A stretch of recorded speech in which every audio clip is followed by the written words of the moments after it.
ایک تو ہے کہ مرد چونکہ باہر کی دنیا سے ان کا واسطہ اور طرح کا پڑتا ہے اور وہ 100 طرح کی بیماریاں ان کو لگتی ہیں. خواتین چونکہ اب وہ بھی ہماری جو لائف سٹرکچر ہے وہ اتنا بدل گیا ہے کہ وہ صرف گھر پہ نہیں ہے کہ گھر کے مخصوص حالات میں ماحول میں رہیں، وہ بھی باہر جاتے ہیں تعلیم کے لیے، جاب کے لیے، مختلف معاملات کے لیے، علاج کے لیے، یا گھر کے اندر ہی اب میڈیا، سوشل میڈیا اتنا زیادہ داخل ہو چکا کہ وہ جو بیرونی فتنے ہیں وہ بھی گھر میں داخل ہوئے، اور ظاہر اس کے ساتھ ہی نفاق بھی اور منافقت کی جو مختلف نشانیاں ہیں. پھر وہ ایسے میڈیم کو دیکھ رہی ہوتی ہیں، اس میں ملکی بھی اور غیر ملکی بھی، جو خواتین کو سازشوں میں الجھا ہوا دکھاتا ہے. تو آپ بتائیے کہ اس طرح کی صورتحال میں، ان فتنوں کے دور میں، ہماری بچیاں، بیٹیاں، ہمارے جو گھر کی خواتین ہیں، وہ کس طرح نفاق کی ان خوفناک بیماریوں سے بچ کر اسلام کی روشنی اور اخلاص کی طرف آ سکتی ہیں؟ رسول اللہ صلی اللہ علیہ وآلہ وسلم نے 2 چیزوں کی حفاظت کی بڑی تاکید کی ہے. سب سے پہلے نظر، دوسری چیز ہے زبان. اسی لیے قرآن مجید میں بھی اللہ تعالیٰ یہی فرماتے ہیں، أَلَمْ نَجْعَلْ لَهُ عَيْنَيْنِ وَلِسَانًا وَشَفَتَيْنِ وَهَدَيْنَاهُ النَّجْدَيْنِ. وہاں بھی آنکھوں کا تذکرہ ہے، زبان کا اور ہونٹوں کا تذکرہ ہے. تو ان حالات میں مرد ہو یا عورت ہو، اگر وہ اپنی نظر کی حفاظت کر لیتا ہے اور پھر اس کے ساتھ ساتھ اپنی زبان کی حفاظت کر لیتا ہے، وہ کافی حد تک ان فتنوں سے محفوظ رہ سکتا ہے.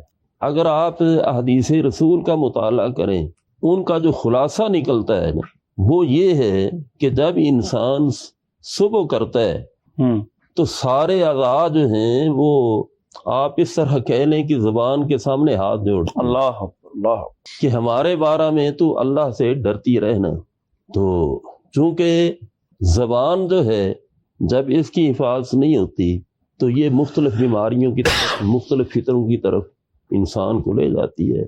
یہی سبب نظر کا ہے. اگر انسان نظر کی حفاظت نہیں کرتا تو نظر بھی مختلف فتنوں کی طرف انسان کو لے جاتی ہے. تو اگر ہم ان 2 چیزوں کی حفاظت کر لیں، تھوڑی سی توجہ دے لیں، تو یہ معاملہ کافی حد تک سدھر سکتا ہے. حالانکہ ان 2 چیزوں کی حفاظت کو مشکل نہیں، صرف توجہ کی ضرورت ہے. اگر ہم توجہ کر لیں تو اللہ تعالیٰ کی رحمت بھی شامل حال ہوگی. تو اب اس کے ساتھ ساتھ زبان کی حفاظت کے لیے اللہ کا ذکر جو ہے یہ ضروری ہے. ضروری. تو جتنا انسان اللہ کے ذکر کی طرف توجہ دے گا تو زبان جو ہے یہ خرافات سے، برائی سے یہ محفوظ رہے گی، اور یہ چیز پھر نظر کی حفاظت کا بھی باعث بن جائے گی. ہاں، تو یعنی ایک دوسرے کو مدد فراہم کریں گے. جی، اس لیے ہمیں زیادہ سے زیادہ اللہ کا ذکر کرنا چاہیے. یہ جو رسول اللہ صلی اللہ علیہ وسلم نے فرمایا لا حول ولا قوت الا باللہ، یہ بھی اللہ کا ذکر ہے، اور اسے آپ نے جنت کے خزانوں میں سے ایک خزانہ قرار دی ہے. تو اس کا معنی یہی ہے کہ یا اللہ، نیکی کرنے کی اور برائی چھوڑنے کی تو ہمیں توفیق عطا فرما دے. تو یہ الفاظ بھی ہمیں کثرت سے پڑھنے چاہیے. تو گویا کہ جب ہم یہ الفاظ زبان سے ادا کریں گے تو ہم اللہ تعالیٰ سے نیکی کی طرف راغب ہونے کی اور برائی کو ترک کرنے کی توفیق جو ہے ہم طلب کر رہے ہیں. ٹھیک ہو.